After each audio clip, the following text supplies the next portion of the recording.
It was great seeing you at the hardcore matinee show with Incendiary Device, and I might have mentioned it when I saw you that day, but I want to publicly thank you for including me in your movie, All Ages, the hardcore Boston hardcore film. Really, I am so proud to have been part of that. Seriously.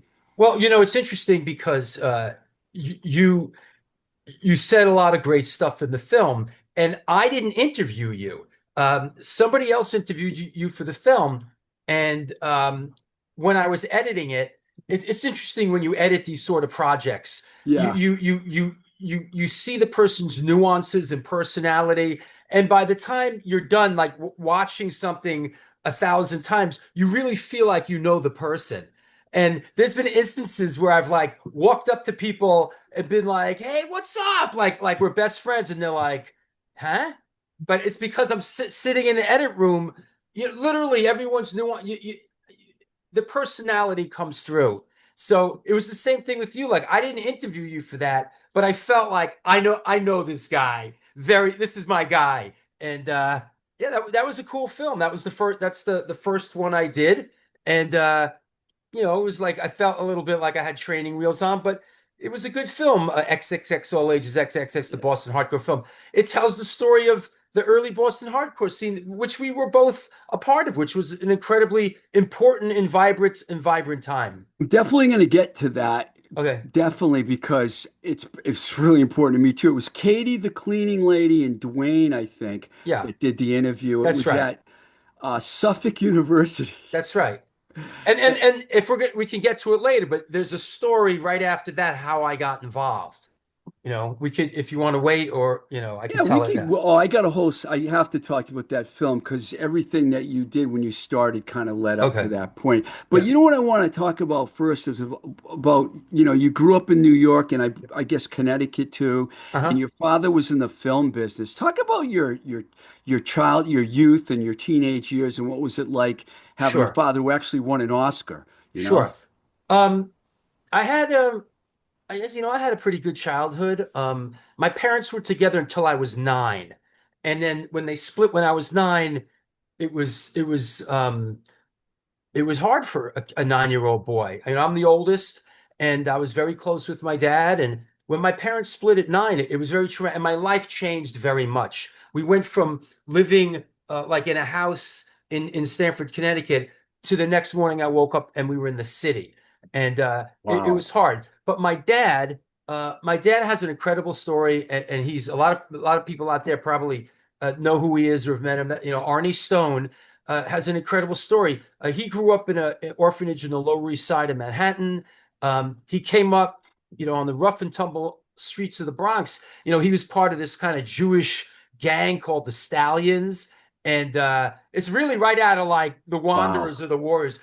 They had the Stallions, and they had like the clubhouse, the car, and the jackets and the football team. That's It was like, cool. yeah, it's like Stallion Social Club.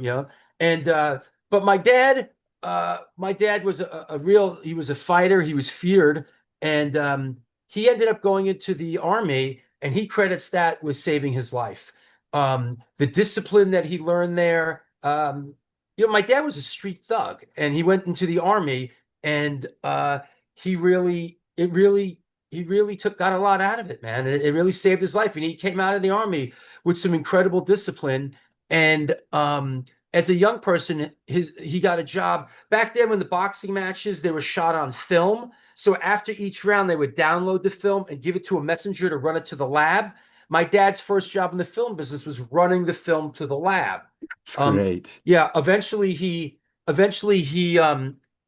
kind of worked his way up the ladder as an editor, and then eventually started a production company.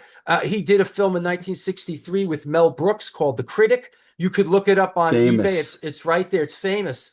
My dad, got an Oscar for that in I think it was in 1963, and he went on to a really vibrant career of really. He did a Muhammad Ali documentary, and that kind of put him on the map as someone that could work with sports figures. And my dad just had this incredible run as a film director, having multiple production companies, putting a lot of people into the film business. And the household I grew up in was really great. I because of my dad. My dad, even though my parents divorced, my dad was there, every Wednesday night, every Sunday. And I learned a lot from that too, because when I got divorced, I was there. Yeah, the same thing. I was there for my kid. Like my dad said, just be there for him. And it worked out. So there was a lot, I was on film sets as a young person. Me and my brother, we were on a lot of film sets, and got to see my dad work with a lot of actors. And I mean, I saw my dad work with a lot of actors through the years. I mean, hundreds, and Wow. and and so, some name people too. And it's interesting because at the time you don't realize it, but it was like getting imprinted into me. And Yeah. and when I went on as doing director myself and working with people and even doing my talk show, a lot of it I learned from my dad, how to work with people, how to interact with people. I learned a lot from him. But yeah, I grew up in the film business, and film was a big part of our lives. Like we, growing up in the '70s, we'd go to a movie sometimes one, two, three times a week. It was I love that. yeah, we go as a family with my dad. I saw all sorts of inappropriate movies in the '70s that, like, ooh, for a young kid to see. Every '70s movie had like a nude scene and violence, and it was like, but it was great. It was my dad was great. My mom, was great. It was a little tough, being a young person and in a divorce. When we moved to New York City, I was with my mom, and I was the oldest, and I started to get into a little bit of trouble. But it was a good childhood. There's nothing horrific, and I was around the arts. My Uncle Richie, my dad's brother, was an editor. He was a co-editor on The Hustler with Paul Newman, and he was a co-editor on Michael Jackson Beat It and Pat Benatar Love Is a Battlefield. That's And impressive. yeah, I mean, so I grew up in and around the film business, and for me, at a young age, um, job or get a job meant something in the film business, and at like what 16 years old, I was working in a movie equipment rental house, working you know working with equipment and loading trucks, and I learned what every piece of equipment was. This is a Mighty Mole light. This is a zip light. And that knowledge was very valuable when I went on to producing, when I had my own production company, Stone Films NYC, and I did, these, music videos with, the big names, Run A ton of DMC them. and yeah, Run DMC and Biohazard and all that. So yeah, I grew up in and around the film business, and yeah. So when you were a teenager, when did you decide? It seemed like you decided early on this is what you wanted to do. How did Emerson College come into play here? Because that's a really good school, but it's in Boston. Was it something your dad recommended, or did you research this? That's a really good question, and I've never been asked that. Basically, as a teen, I did a lot. I did theater. I did theater stuff at camp. I was in a bunch of plays. I did some modeling. I was in a bunch of magazines as a kid. Modeling stuff, t-shirts. A couple of magazines, and then I did theater stuff. I was, at summer camp and a couple other things, and as time was going on in high school, trying to figure out what to do for college, I wanted to be an actor.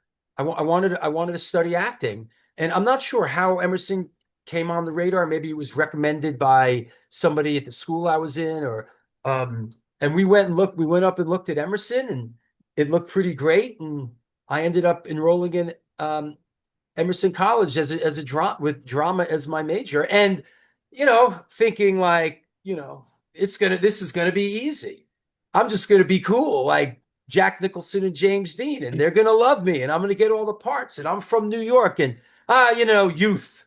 Ah, Wow, there's so ah, many things I want to ask you about that, but I'm going to get right to the point here. yeah, How does a kid studying acting at Emerson end up fronting a hardcore band yeah. within a year of being in Boston? And it seems like your city life in New York got you ready for Boston, because Boston's a tough town too. Yeah, At yeah, that time too, it was a lot yeah. tougher.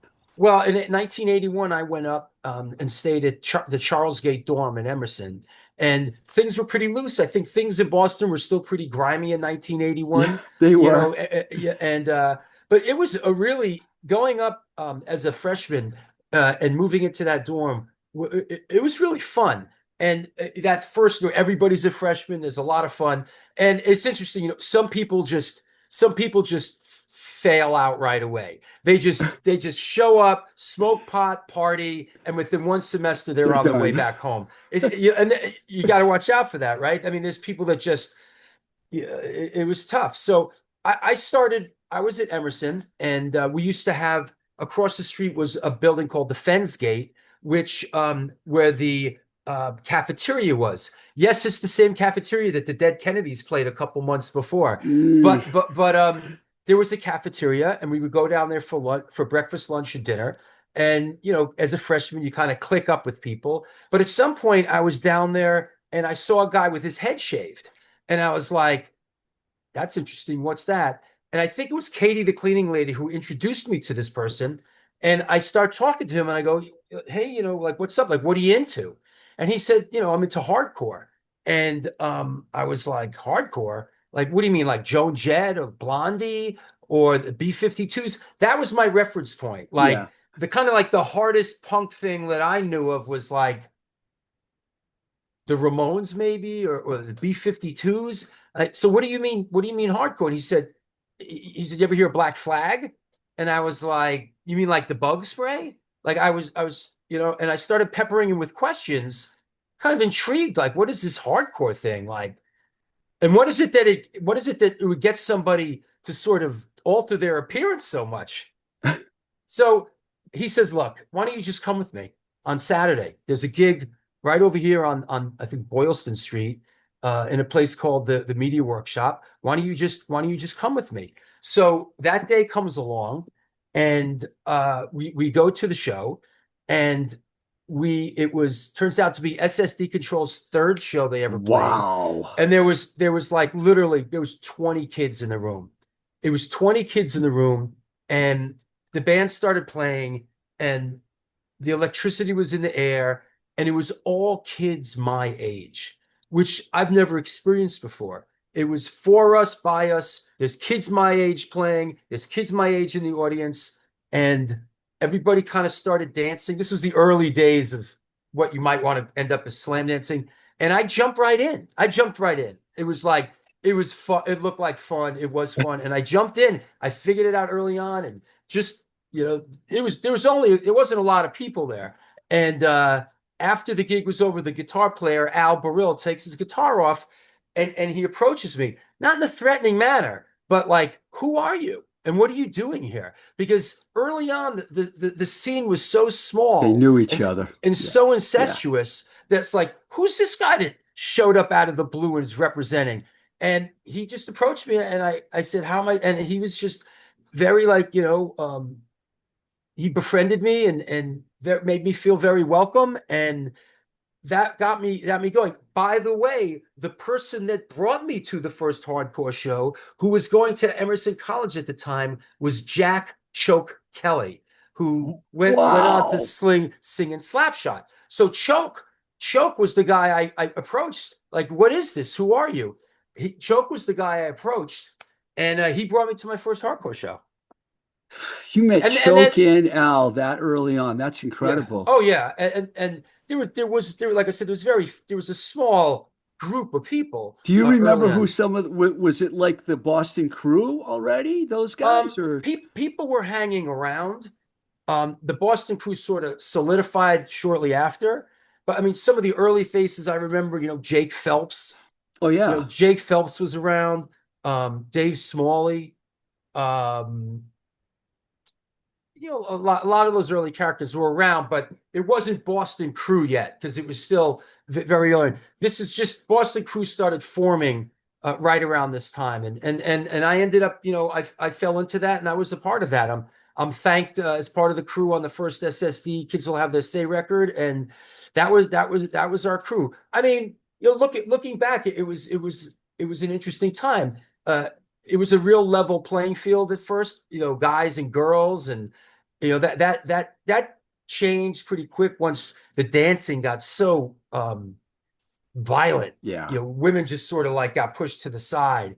There was a couple that would play in, but Boston ended up with that reputation of, we danced hard. We'd go to places and fucking wreck shit, and that was sort of like what the Boston scene was known for. But it was an incredible, exciting, vibrant time between like in 81, early 82. And the only venues really Media Workshop, the Gallery East, and a couple VFW halls. So it was a fun time. Slightly shifting gears, I know a lot of people that went to Emerson that ended Yeah. up in the music business, Yeah. like Julie Chrysler, who I Yeah. worked with at Enigma, like Debbie Southwood Smith. Yeah, We that's worked right. together at Giant. That's right. Curtis Casella, he was like Right. the leader of the crew. Did you know any of those people? Did you get to know them? I didn't. I didn't know any of them. I think they might. I think A little um, later, maybe? maybe a little later. Like I knew Katie, the cleaning lady. I mean, Katie was there when I was there. Choke was there. Um, Did you meet Mike Gitter or Al Quint back then? Well, you were there before everyone was there, yeah, Drew. I was there. I was there from 80, really, I was there for a semester and a half I was there from 81 to 82. It feels So to me like you're one of the few people that really understands the beginning of the Boston scene and then the beginning of the New York scene because it came a little later. yeah, yeah. Well, the interesting thing, and I think it's pretty unique that I was there in Boston for 2 years from the summer from the summer of 81 to the beginning of the summer of 83. I went back to New York. I started another band, and I got in the mix there. But also keep in mind that I knew a lot of the New York people already because we SSD Boston crew used to come down to New York to play all the time. You And were in when, some of the van rides down there? well, I had my own van. I bought my own Good for van. you. I had, I kind of had the no edge van, and Al had the straight edge van. So were Uh, there really brawls or is that just, did that really happen? I all I can speak to is my own experience. That's all I can speak about is what I saw and what I experienced. And in my experience, I did not witness any kind of brawls or anybody getting beat up because they were drinking. There was plenty of people kind of around the Boston crew and in the Boston crew that drank. I mean, we were kind of discreet about it, not in front of like chugging whiskey in front of Al or whatever. No That way. that that wouldn't have been. But it was about it was around. But I never saw any like violence based on drug or alcohol consumption. That's And I good. know there's this whole lore about slap a beer out of your hand and that whole thing. I maybe that was later. I wasn't a part of that. Now, when you went to New York for those shows, there was stories about early trouble between the Yeah, Boston crew and the New York guys. Did yeah. you see any of that? Yes and no. I mean, we went down early on, and what I remember is things being really kumbaya. I mean, we loved the New York guys, and we would come down, and that's how I met Harley and Vinny Stigma and Jimmy G and Ray B's. That's how I met those guys initially from coming down. Boston people would come down and dance hard. The New York kids were tough, man. And Harley and John Watson and those guys, they were tough. They were living a rough and tumble life. A lot of them Yeah. living in squats and this and that. But I don't remember. I don't remember like Boston versus New York violence in 1981 and 82.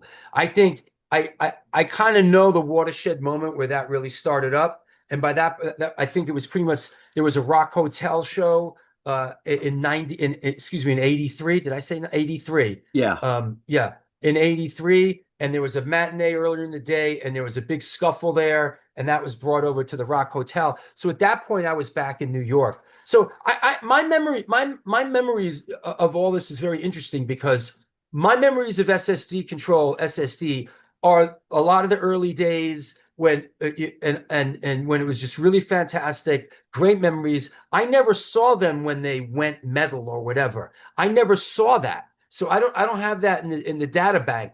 I just know those early days, how vibrant and exciting they were. I never saw them towards the end. They never played New York.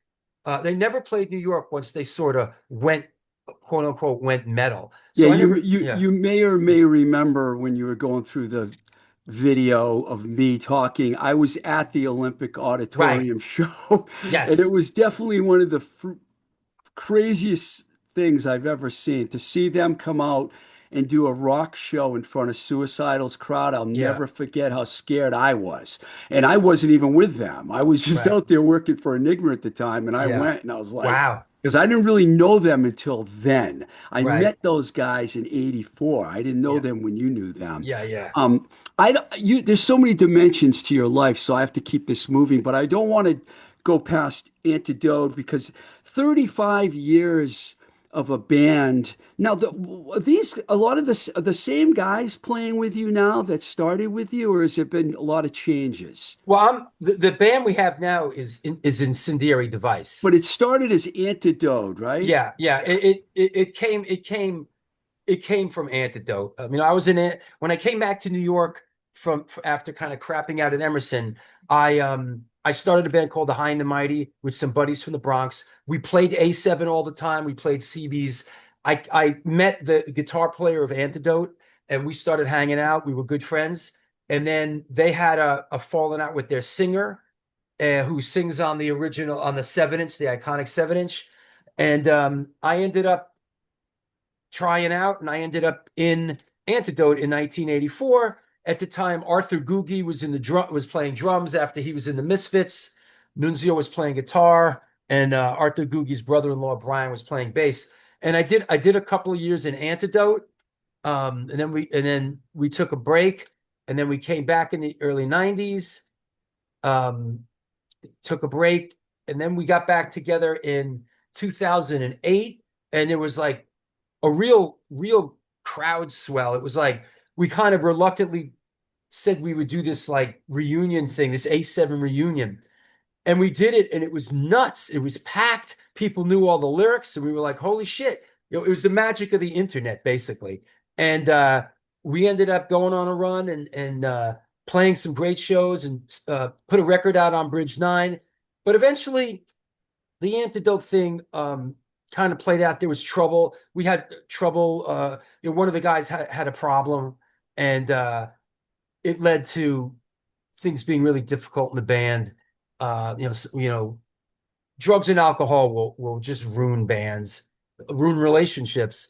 Um, we tried to go at it with him for a long time, but eventually we decided to break off and rebrand ourselves.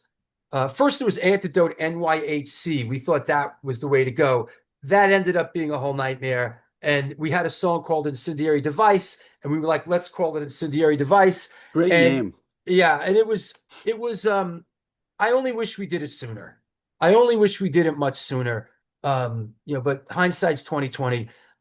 Incendiary Device is fantastic. I Yes. and I love the guys that are in it. They're like, it's really nice. It's like three of my best friends.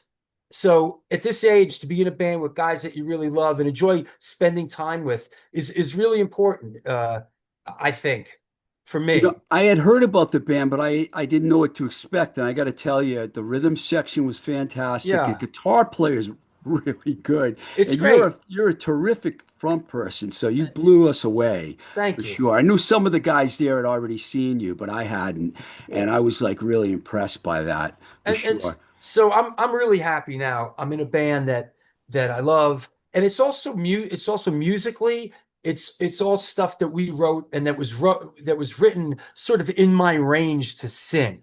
When I was at Antidote, I was singing a lot of the old songs that somebody else sang, and it really put a lot of strain on me. It did. It's That's hard. interesting. Sometimes it's hard to sing. Like I wouldn't have sung that stuff that way.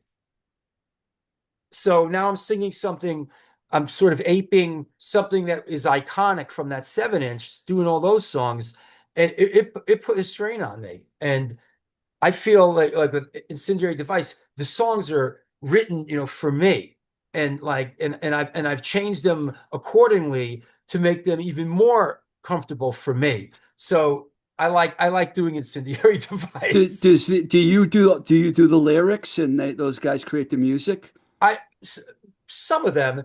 Tristan is the primary is the principal songwriter. Tristan DeGraves, and he'll bring something in. He'll demo something, and he'll present it to us, demoed out, and he'll give me the lyrics.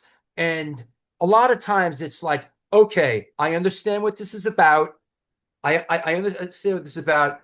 The first verse is working. I get the chorus, and then I'll rewrite it if necessary. I'll put the second chorus in. I'll change some words around, and I'll make it easier for me. Some instances I'll write everything from the ground up. The guitar player will write stuff. He's got two. We're recording two songs with him right now, two new songs, and those are all my lyrics. But the moral of the story is, if someone presents to me something that's good, I'm good with it. I don't those days of like, I'm the singer, I have to, my words. Listen, if it's good, it's good, and I'll sing it. And there's a lot of that. And I'll put my touch on it. I'll move some stuff around, da da da da. But what works best is when somebody shows up with, here's a demo of the music, here's what I'm thinking lyrically. A lot of times I get the title. Okay, the song's called New York City. Okay, I get it. The song's called all right, I get it. I can take it from there. So It's that's how. good. You guys are good. You got good anthemic type songs, great Right. for fucking the old school. Yeah. Okay, music videos, like you've done so many of them Yeah. now. Did you work mostly with your brother Evan, or did you guys do stuff together, then branch out and go different directions? I know does other things now, Yeah. like Yeah. than you do, but what about the initial videos? Because That's it a was good. like Run DMC, Typo Yeah. Negative, Biohazard, Agnostic Front, Sick of It All. I love that Madball video. Thanks. There's a lot of good ones. So there's been a couple people that I've worked with along the line. Early on, I worked with my brother, we were the Stone Brothers, and we did a lot of stuff, including music videos. We did a lot of skate. We did a lot of skate and extreme sports stuff. But as far as the music videos go, early on, I did some stuff with my brother, and then at a certain point in the hardcore world, I met one time the High and the Mighty had on July 4th, 1984. The High and the Mighty had a show at CB's with a couple bands, including a band called Cro-Mags, and that's when I met Paris Mayhew, the guitar player of the Cro-Mags. Me and Paris started hanging out, and he knew what I was doing. I think I was managing a film stage at the time. He came to me and said, "Hey, this band wants to do a video. You know, can you produce it? Do you know how to put it together?" And the timing was right because I was setting up a production company little by little. You have to incorporate yourself. Then you have to get the $1 million insurance policy. I was doing that step by step because I was a stage manager at a stage called 3Gs, and my boss said, "Hey, if you rent any of this equipment outside the building, I'll split it with you."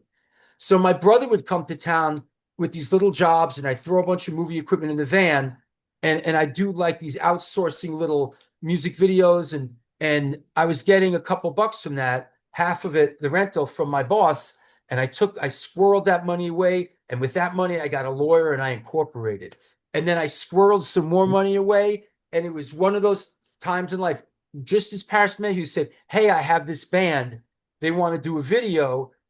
I don't know anything about putting it together." And I said, "Absolutely, let's do it." And at that moment is when I got the $1 million insurance policy, which you needed to have at the time in order to rent cameras, Right. locations, get permits from the city. As he said that, the next day, and I was good to go with Stone Films NYC. And the video that he was talking about was by a band Biohazard, and it was Punishment, Biohazard Punishment, which has them coming over the Brooklyn Bridge. It's an iconic video at this point, and it did 14 straight weeks on Headbangers Ball at the time, Yeah, which was a big. very big time. Ricky Rackman, the host of Headbangers Ball, was a big fan of the band, and he 14 weeks in a row, and that just set things off for me and Paris Mayo. After that, we did Onyx Slam, which went which was huge, went double platinum. After that, we did Run DMC, and we did Typo, which Are you Typo. just looking at your platinum records to figure this out? Yeah, I'm just referencing them. And then That's funny. we did Typo Negative, Black Number One, and we just went on.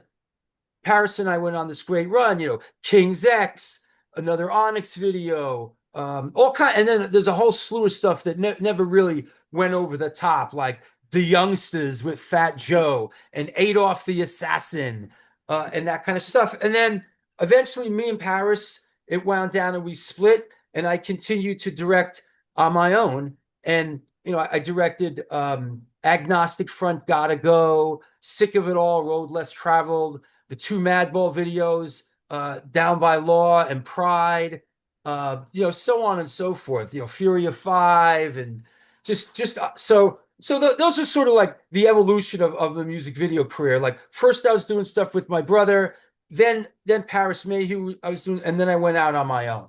Yeah, and That's sort of if you're yeah, out there listening, you can find these videos. They're yeah. all on YouTube. They're all great. There's so many good ones. I have to tell you, I met Pete Steele when I worked at Roadrunner, Wow. and the funniest thing, I went to CB's to see them, and oh, I can't think of the other New York band. It's slipping my mind right now. But we went in there and I get introduced to Pete and Connie Hall. Yeah, I think it was Connie Hall introduced me, and she's like, "This is Steev, the new guy that's going to run the New York Roadrunner office." And Pete Steele is a big fucking dude, and he looks down at me, goes, "If you fuck my record up, I'll kill you." And I'm only 5'8", and this guy was a fucking monster. And I was only 26, I think, at the Yeah. time. It was freaky, but I'll never Wow. forget that. And then I saw his show when he brought out the live reindeer brains and started throwing guts out in the audience. And I was with Holly Lane. Where was this? This was at CBGB Wow. Hardcore Matinee Show. No, Connie Hall was their manager. The other there were two Connies. Connie Connie Barrett? Davis. Connie Barrett? Connie Barrett was their manager. Connie Hall That's was right. the Connie Barrett CBGB. managed Agnostic Front as well. Whiplash was the other band I couldn't That's right. remember. That's Whiplash. right. But when you mentioned Typo, I had to tell you that story because I don't know if you ever heard it, but it was great. Well, Um, that was interesting. The Typo Negative video, it was a real struggle to do. The band wasn't particularly happy with it. There was a lot of it was tough. Like working with them. We really, I don't know. I can't I say we didn't jibe with them. It was like, they were, it was just to say it was a tough shoot. Let's leave it at that. And they weren't happy with the video and the way they were portrayed. And what do you think happens? The fucking video comes out, the imagery in it blows them up. Their record goes fucking gold. It's like, and then they embraced that whole look. That's what we're going, right? So they really were unhappy with the he was video. difficult, could Yeah. be difficult. The women loved him though, man. The Oh yeah, women loved him. that's for sure. Okay, let's get to the documentaries now because there's so many good ones. The all ages show we started talking. If people out there haven't seen it yet, you have to. It's like DYS, Gangrene, Jerry's Kids, and that's the show. I was at the show. Were you at the show? The live The show? the at Club When Lido they or whatever it is. Yeah, it was in Revere or Yeah, of somewhere. course.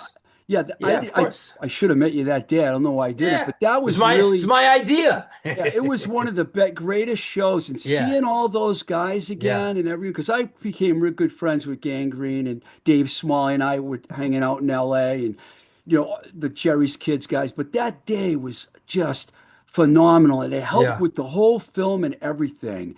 Talk about what that film has done for you and how you feel about it when you look back at it now. Well, the Boston hardcore film I did, I look back kind of like in a certain regard. I feel like for me, it was sort of like nursery school or first grade. I was it was the first one that I did, or let's just say I was riding a bike with training wheels on it. It was the first music doc that I did. And there was a lot, it was a big learning curve. But it's offensive, but it's great. Like you said, you were interviewed for it at Suffolk. It's Suffolk. We interview people on like a news set, like where they do the news. Dwayne Lucia, the executive producer of Gallery East, an old friend, obviously, he had this neighborhood connection with Suffolk University. So we could interview people at Suffolk University, which meant, we didn't have to have a camera, nothing. We do it all there. So all the interviews were done at Suffolk University, what looks like a news set. But it was a interesting and fun time. You see, it's really before the internet thing got under like total full swing, because what we did when we were making the film is like we would have scanning parties. Like, because back then you couldn't be like, hey, scan your stuff and send it to me. Like most people, it's not like it.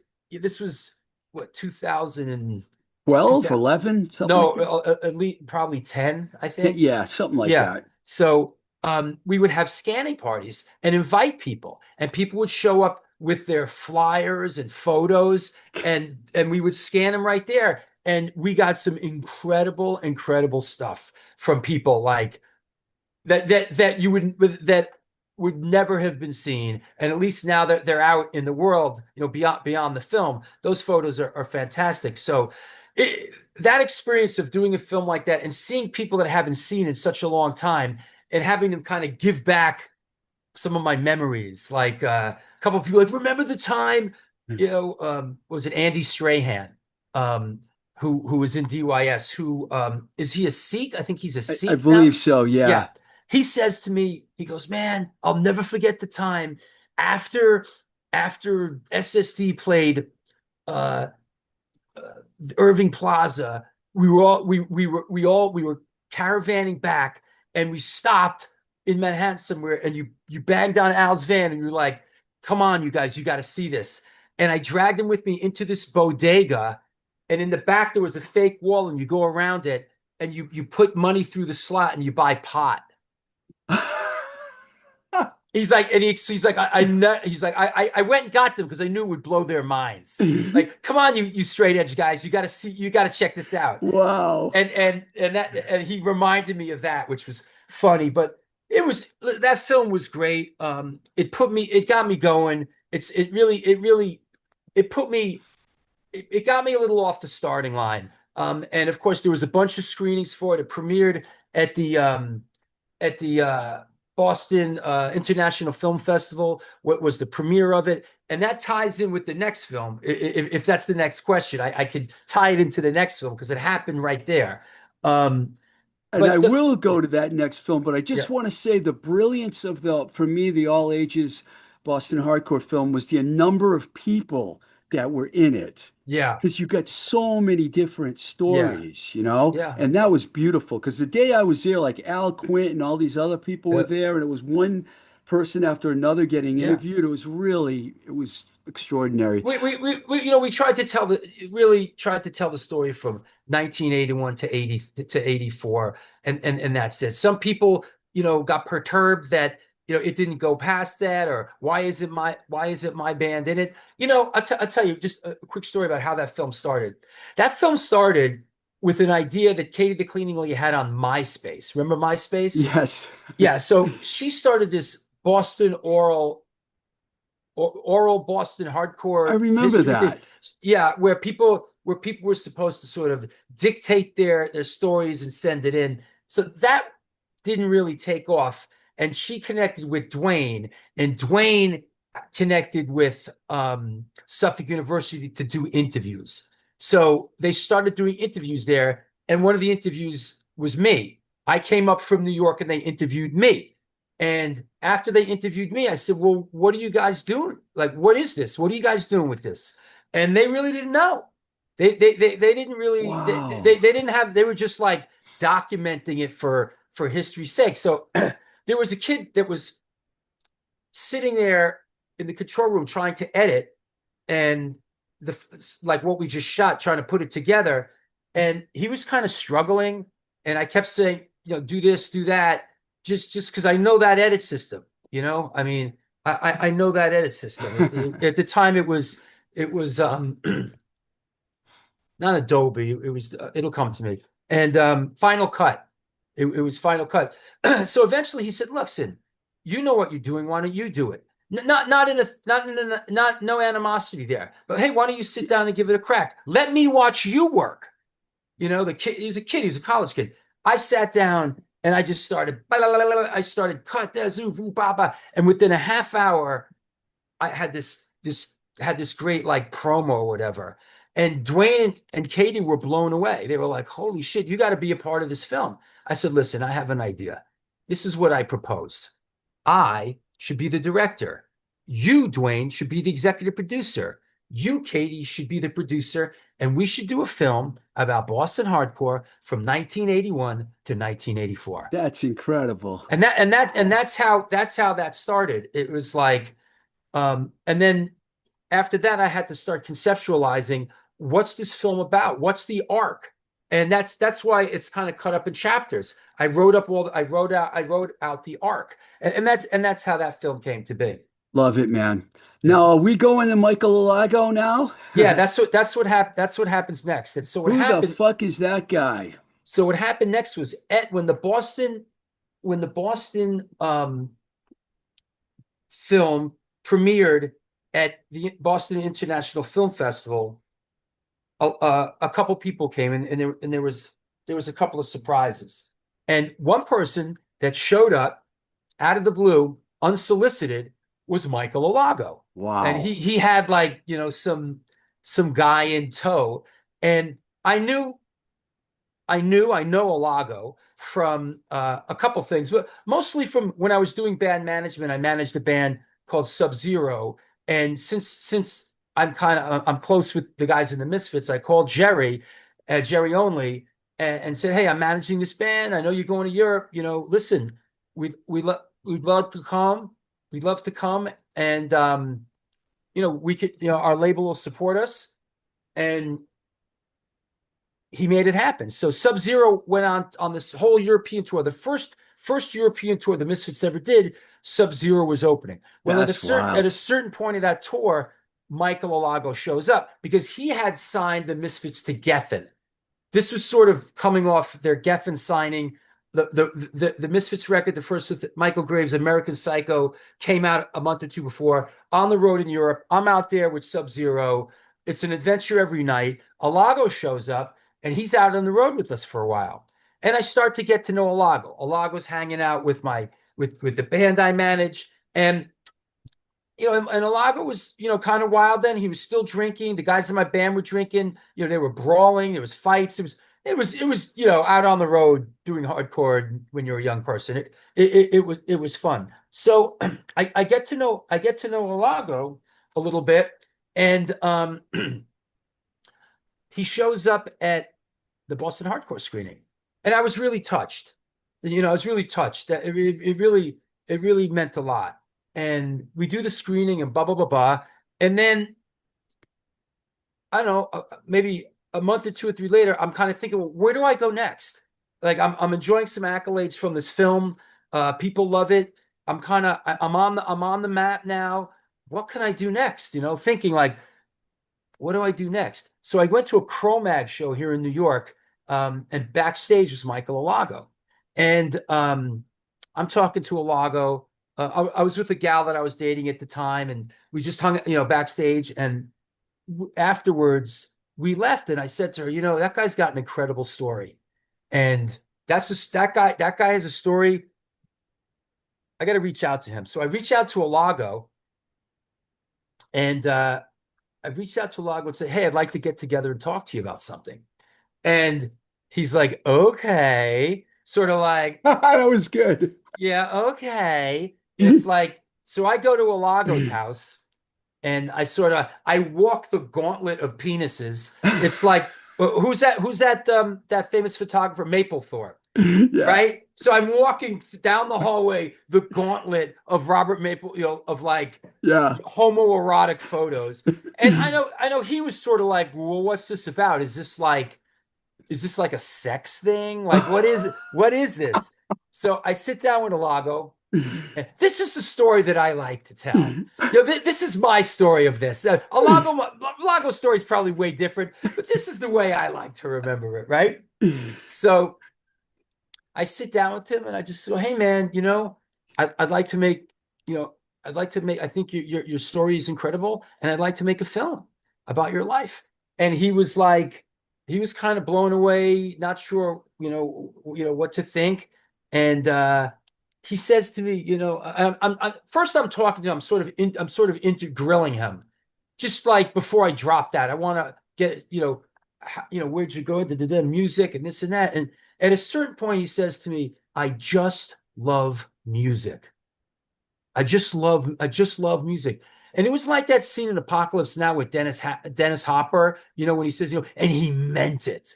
It really touched me. And like in that one moment, there was like a flash in that moment where I said, I know who this kid is. I grew up with this kid.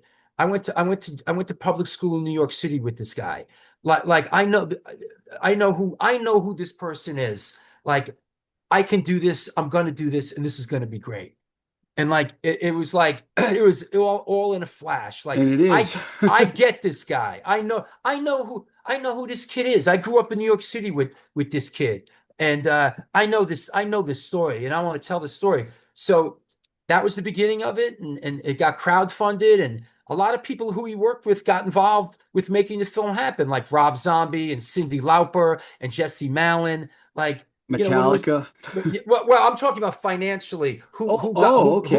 Who got the film, who got the film going? Oh, We executive producers. yeah, Wow. people who we did a Kickstarter, and people who appreciated what Michael did for them in their career, and jumped in. And then, like you said, people who agreed to be interviewed for the film, like James and Lars from Metallica, and and so many others. Johnny So, Lydon.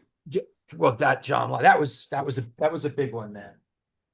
Oh, that's fantastic, man. Everyone loves. That John Lydon interview in the film, people ask me like, have you ever been intimidated interviewing someone, or this and that? And what was, I'd say all the people I've worked with in my life, interviewed probably hundreds and hundreds and hundreds.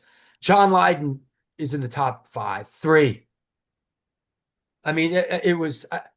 Can I tell the quick John Lydon Yeah, story? please, Yeah. please. So we're out in Hollywood, and we're interviewing people for the film, me and Alago. And I think we might have interviewed Joe Sib, the comedian, Yeah, earlier. Joe. Yeah, a day or two before that.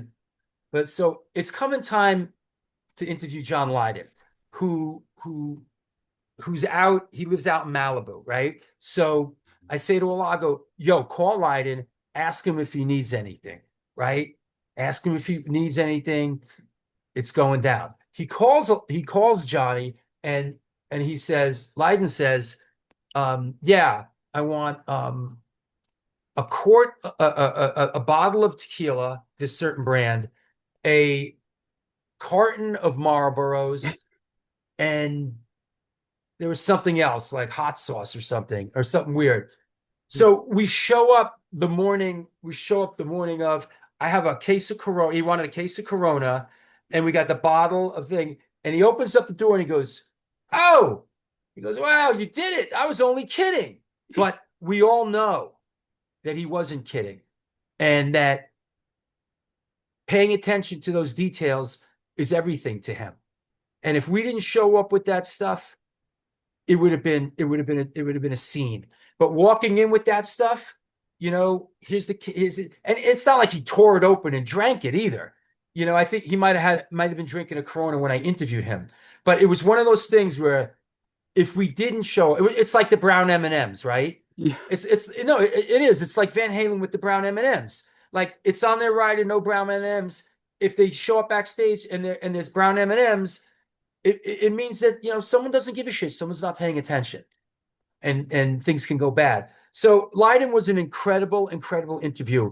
I really connected with him, and he was great. I think in Lydon's case, he's so tired of being interviewed about the Sex Pistols and about Sid Vicious and vomiting and the Queen.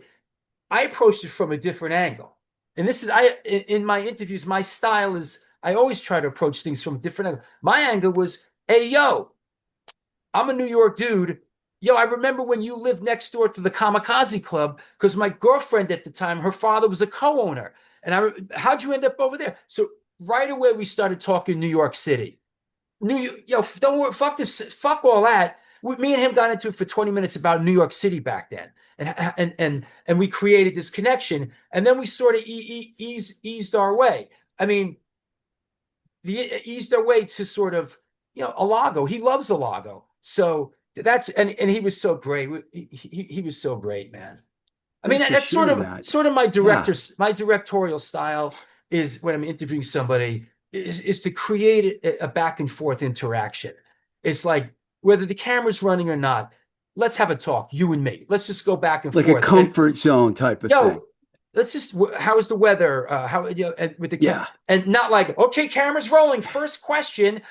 No, like a lot of times, like the way that I interview people, the money doesn't start happening till about 10, 15 minutes into it because we're talking about this and that and making our way towards it. And that's something I learned from my father. I learned how to interview people and certainly how to be on camera, right?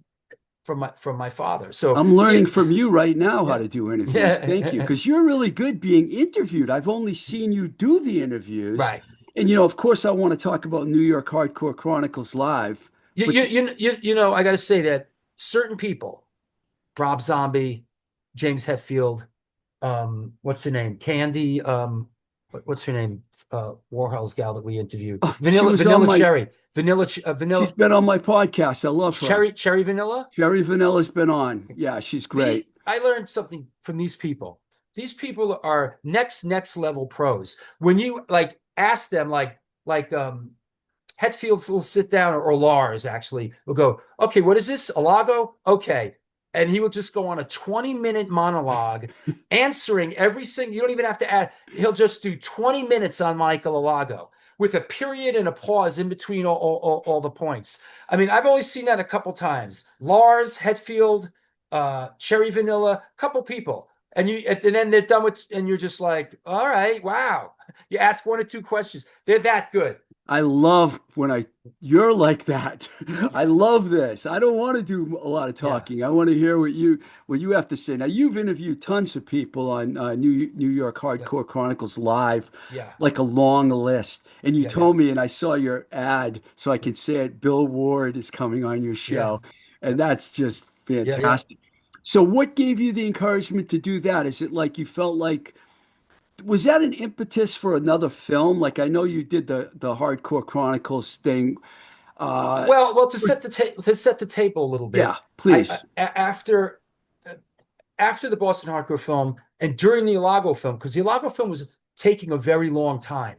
In this world, if something's going to Netflix, everything has to be signed off on. Every photo, all music. The music licensing took a year for the Ilago film, a Wow. fucking year. Like, film was done waiting for a year, but it did make it to the promised land. The film did get to Netflix for 3 years, and that was to have a film on Netflix was a big deal. At Fantastic. the same time, since that was going slow, I started the New York Hardcore Chronicles film, and uh, which kind of tells about partially about the New York hardcore scene.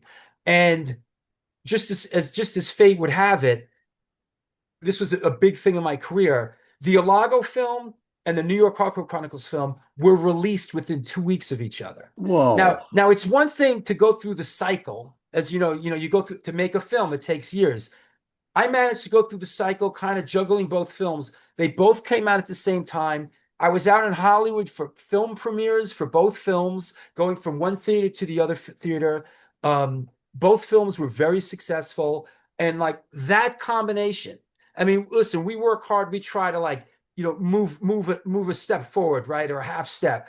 This moved me like 2 or 3 steps up the ladder. To all of a sudden, I have two films out. One's on Netflix. I'm barnstorming with the other one. So it was incredible. So I had the New York Hardcore Chronicles film. Before that, I created the New York Hardcore Chronicles page on Facebook. So the New York Hardcore Chronicles page on Facebook started. One day I was in jury duty, just sitting there, and I thought, you know what? New York Hardcore doesn't have a Facebook page.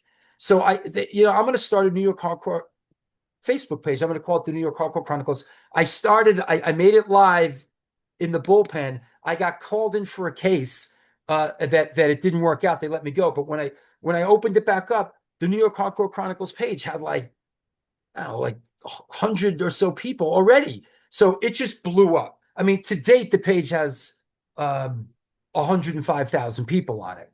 So I had these assets, I had these things. And when the pandemic hit, I was down in Florida. I was with my dad, sort of taking care of him at the time, and I went down there to spend some time with him. And the pandemic thing hit, and I decided to stay down there with my dad and take care of him and spend time with him. And it just it the impetus, yeah, what happened was somebody invited me on their show, and the show was on the same platform I do my show on, StreamYard. um, and I did the show, and what was I'm trying to remember who was on whose show I was on, but he was a music guy. He's tied in with LA. Stefan Adika. Okay. I was on Stefan Adika's show as a guest, and I'm seeing what he's doing, and this is that, this and that. And when the show's over, he says, "Hey man, please subscribe to my page, and I need more people to subscribe." And da da da da. And I kind of asked him about what is this platform, and he said it's called StreamYard. It streams live on Facebook, and it streams live on YouTube. And I'm like, interesting. I'm like, how many people you have on YouTube? Oh, a couple hundred. I'm thinking, well, I got like 20,000 subscribers on YouTube. And I'm like, where does it also go on Facebook? And I'm like, fuck, I got 100,000 people on. So it got me thinking. I'm like, you know what? I'm gonna start it up. So I started up the show very early in the pandemic, like literally like the first week I started it. And I remember doing it, and me and my dad looking at the numbers and being like, this can't be right. I mean, this can't be, this doesn't make sense. Like 10,000 people just watch this. Like it took a minute to like figure this whole thing out. Like I kind of really stepped in it. And how could that be? And then we figured, wow, doing the show at 3 p.m. here in the States is prime time, 8 p.m. in Mm. Europe. So I ask on the next show, hey, send me some pictures. How are you guys watching this show, everybody? And I start getting pictures of people in their living room watching it on the big screen TV, sitting with their family watching it. And I realized, holy shit, people are treating this like it's a show, like it's entertainment. People are sending me, down in their man cave, people watching it on big screens. And the show just came out of the gate really strong. I started a Patreon page, um, YouTube monetization, sponsorship, and a little merch line. And here we are 6 years later, and the show still pays my rent and bills. And one of your stickers is on my car because I just put it on there the other day. So, But it's gotten easier. Thank you. It's gotten easier through the years, because at first I'm like chasing people down and trying to convince them to do this show. But now that during the pandemic, it's crazy. I'd be talking to people that have sold millions of records and don't even know how to like, use a computer. They don't even know how to like use Chrome as a browser. Like they have no fucking idea. So what happened was I launched the show. It goes through the roof. And it was hard at first getting people on, but eventually a lot of these people had to learn how to do this because it was, you had to learn how to do video chats. And we just got like an incredible, guest list of people, and people, the word started getting out, and I started to hear from PR people and record labels about getting their people on, and that's where it stands. The 450 shows coming up pretty soon, and we got Bill Ward from Black Sabbath, and I just had Kira from Black Flag, formerly from Black Flag, on, and it's just been an incredible run. I've watched many of your Yeah. episodes. And, I because and you had a lot of bands I worked with on there, so I watched off the top of my head, I remember Tom Lyle from Government oh Issue was yeah, on, and sure. the Yeah. FUs I worked with them, they were Yep, on, and yep. I could keep going. But you're But doing incredible job with it. thank you. It's turned into my, my career wise, it it's what I've been doing. That's became my career, not going out and trying to fund independent films and trying to do this and do that. I ended up doing something that I really love, that I'm pretty good at it, and Very good at it. it's connecting me with people I would never, ever, ever, ever, ever have connected with. So, but Before you now, go, yeah. before you go, I heard something about a biohazard documentary. Is that going to happen or? Yeah, I did a biohazard documentary. In a lot of ways, it's finished, but it seems like they want to they want to do some other stuff with it at this point. So I'm not sure what's going to happen. I might end up moving on and like signing it off to them, and keeping my name on it and whatever. So that's sort of, I'm not sure what's happening with that, but I'm gearing up to do a film about Lemoore, the club Lemoore Oh yeah, in Brooklyn, and yeah. that's starting to take off now. The GoFundMe's getting ready, and that is happening from the ground up. So that's exciting from the ground up. Um, we have a couple people involved in it. We have the blessing of the former co-owner. We're already, so that's moving forward. So I'm getting back into the film game with this Lemoore film. I also did a couple of other things, but the Biohazard film, it's great. But they have some of their own ideas, so we'll see where they want to go with it. Um, we're kind of in the middle of I that, just and I just thought I saw it yeah, somewhere, so I figured yeah, I'd ask. yeah. Um, I'm asked a lot about it.